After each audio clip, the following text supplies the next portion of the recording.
Reverendo Diácono Sandoval, Senhora Prefeita, Doutora Monariva, irmãos e irmãs em Cristo Jesus, que acompanha esta liturgia pela Cacó FM e Vicaria Web Rádio Subaiana e pelas redes sociais da nossa paróquia.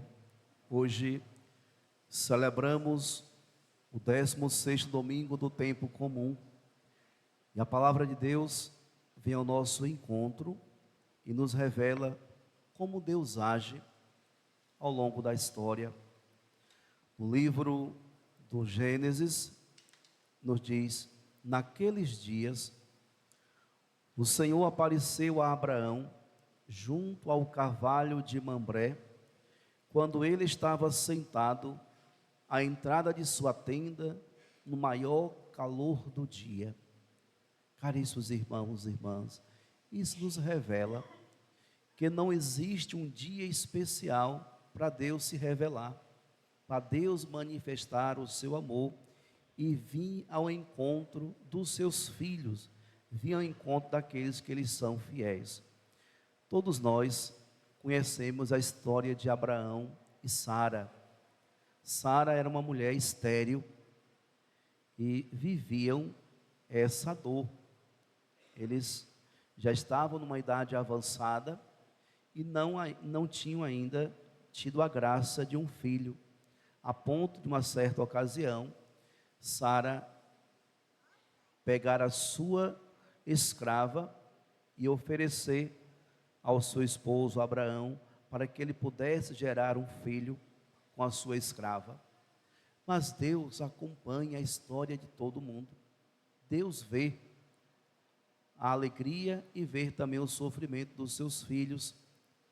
E no dia que ele decide, ele vem ao encontro para resolver tudo aquilo que ali está acontecendo.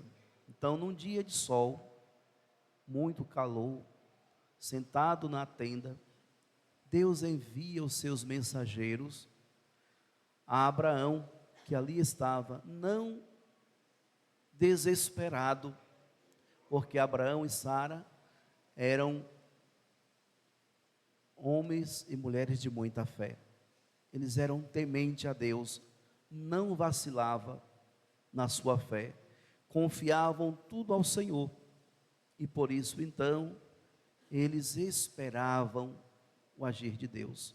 Por isso, num dia inesperado, Deus veio ao encontro de Abraão.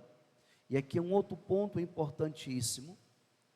Abraão reconhece naqueles 3 homens que se aproximam sinais de Deus, porque ele vivia numa comunhão com o Senhor, estava sempre atento. Por isso somos convidados também a viver essa experiência, estarmos atentos para os sinais de Deus, para os sinais divinos.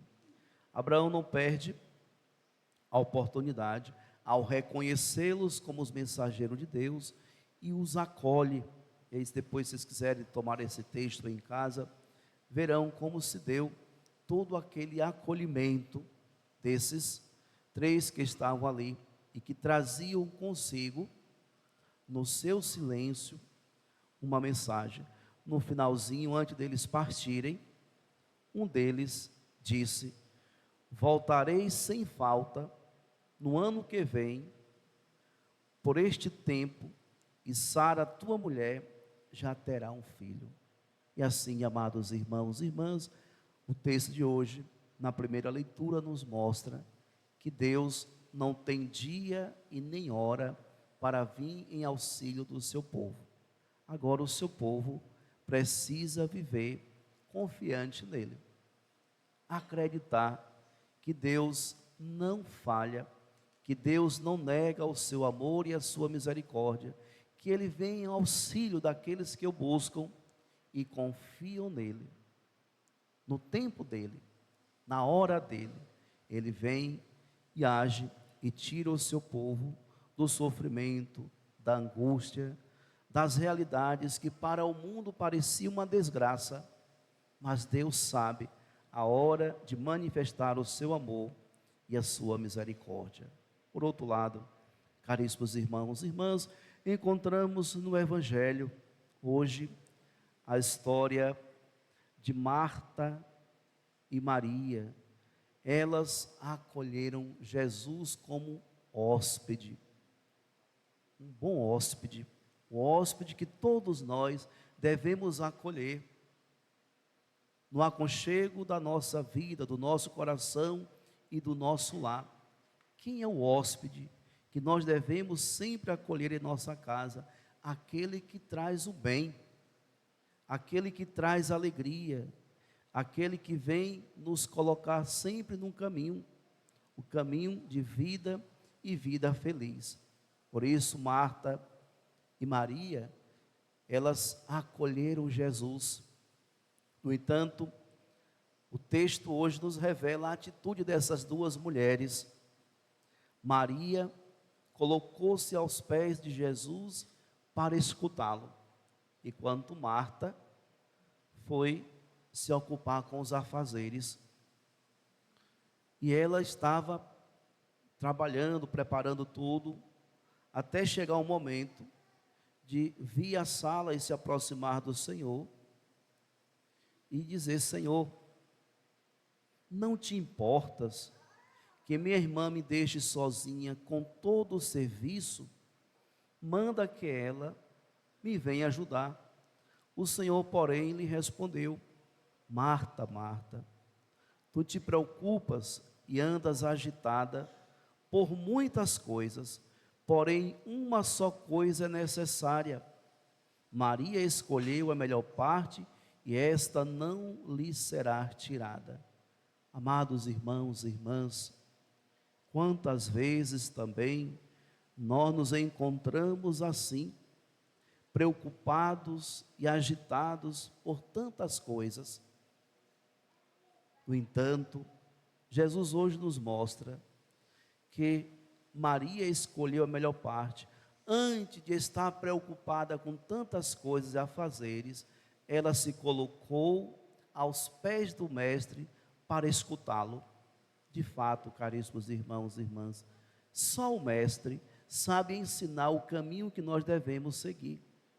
Nós não podemos tomar nenhuma decisão sem antes escutar o Senhor. É Ele que sabe nos ensinar o caminho e os passos que nós devemos dar na vida. E Maria não perdeu a oportunidade, deixou todas as suas preocupações de lado, deixou todos os seus afazeres de lado e colocou-se aos pés do Mestre para aprender com ele.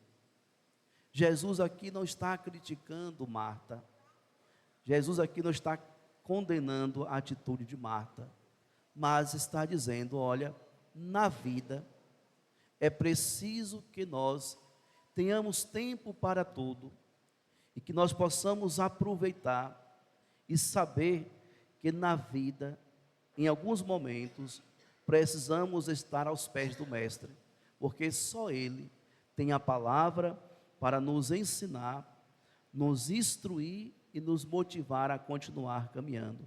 Por isso, amados irmãos e irmãs, a nossa vida deve ser construída nessa contínua busca em comunhão com Deus, nessa contínua busca em comunhão com o Senhor. Por isso, São Paulo, na carta aos Colossenses hoje, ele diz algo profundamente belo para todos nós, ao dizer também para aquela comunidade, a comunidade dos Colossenses: nós o anunciamos, admoestando a todos e ensinando a todos com toda a sabedoria, para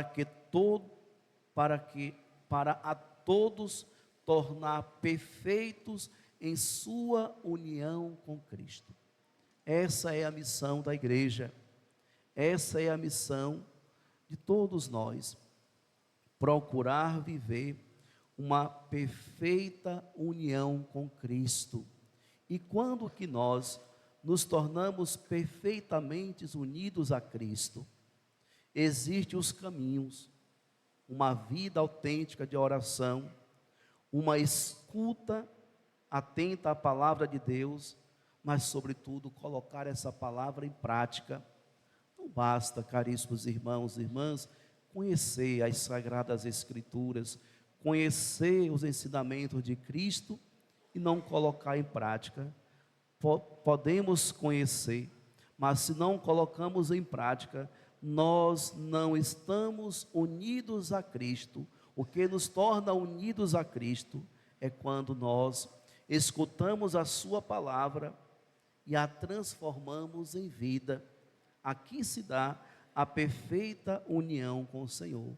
Por isso, hoje, a liturgia toda ela nos convida a abrir os nossos ouvidos, para escutar atentamente a vontade de Deus, e a partir daquilo que Deus nos diz, começarmos então a colocar em prática os seus ensinamentos. Por fim, o salmo de hoje, o Salmo 14, faz um coroamento de toda esta liturgia. Senhor, quem morará em vossa casa? Quem vai entrar na casa de Deus? Quem vai habitar na casa do Senhor? É aquele que caminha sem pecado e pratica a justiça fielmente, que pensa a verdade no seu íntimo e não solta em calúnia sua língua, que em nada prejudica o seu irmão, nem cobre de insultos seu vizinho, que não dá valor algum ao homem ímpio, mas honra os que respeitam o Senhor. Caríssimos irmãos e irmãs, esse é o caminho apresentado para nós hoje, na construção de uma vida feliz, na construção de um caminho que nos acende em direção à vida eterna, pois tudo neste mundo vai passar, tudo passa. Monsenhor Sebastião sempre dizia: Deus se encarrega de colocar tudo em seus devidos lugares. E é isso mesmo. Deus se encarrega de colocar tudo em seus devidos lugares. No entanto, nós não podemos perder o nosso lugar diante de Deus. O nosso lugar diante de Deus, caríssimos irmãos e irmãs, é vivendo e trilhando no caminho da justiça, do amor, da misericórdia e buscando colocar em prática tudo isso aqui que Jesus hoje nos ensina. Busquemos então, amados irmãos e irmãs, aplicar em nossa vida a experiência de Maria, que se coloca atentamente para escutar os ensinamentos do Mestre. Mas quem está sendo o seu Mestre? Quem está sendo o seu Mestre no mundo de hoje? A quem você está escutando, caríssimos irmãos e irmãs? Precisamos escutar tão somente a Jesus, pois ele disse: eu sou o caminho, a verdade e a vida. Ninguém vai ao Pai a não ser por mim. Nós não podemos permitir ou nos permitir seguir nesse mundo conduzido, guiado pelas mentiras, pelos enganos. Precisamos seguir firmes, escutando aquele que nos tira das realidades de pecado e nos coloca sempre nesse caminho de santidade. Por isso, escutar o Senhor, viver os seus ensinamentos é o melhor caminho para todos nós. Eu sempre digo, nós os cristãos, nós temos uma missão muito importante no mundo. Nós estamos aqui por meio da nossa fé e da vivência autêntica da palavra de Deus, iluminar as realidades aí fora. Por isso, caríssimos irmãos e irmãs, nós os cristãos não podemos nos distanciar da presença de Deus. É na comunhão com Ele que nós vamos construindo a nossa vida, a nossa história e vamos vivendo nesse mundo com o coração em paz e com a vida muito serena. Peçamos a Nossa Senhora que continue a interceder por nós, para que nunca nos distanciemos da presença do seu Filho Jesus. Louvado seja nosso Senhor Jesus Cristo. Para sempre seja louvado.